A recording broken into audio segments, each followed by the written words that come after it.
Wil God sulke ongehoorsaamheid en afval ongestraf laat? Nee, geensins. Maar hy vertoren hom verskriklik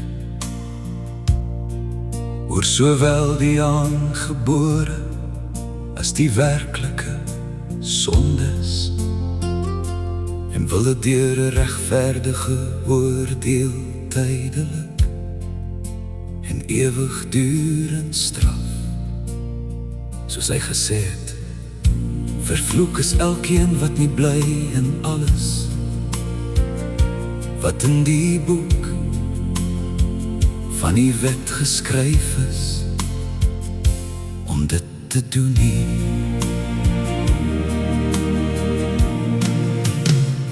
Ek het geval, ek het vergeet die pad van lig, die wet van reg, maar u het nie stil gebly nie, Heer.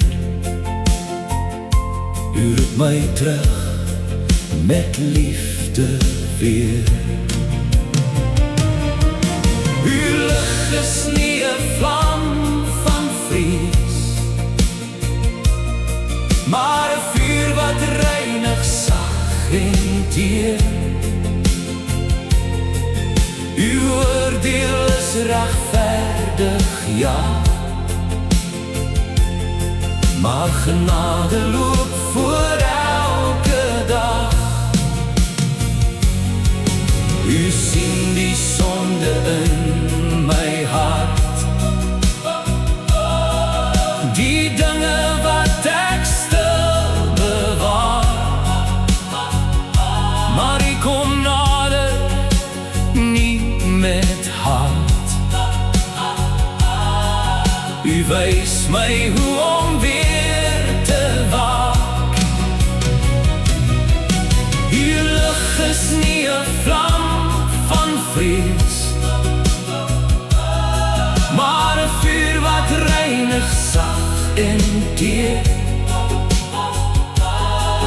U oordeel is regverdig, ja, maar genade loop voor elke dag. Ek hoor die stem in wind en woord, in elke blom, in elke koord.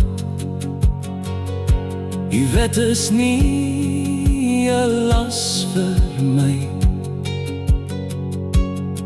maar 'n lied wat roep, jy is vry. U lig is nie 'n vlam van vrees, maar 'n vuur wat reinig, sag en teer. Uw oordeel is regverdig, ja, maar genade loop voor elke dag. Ja, genade loop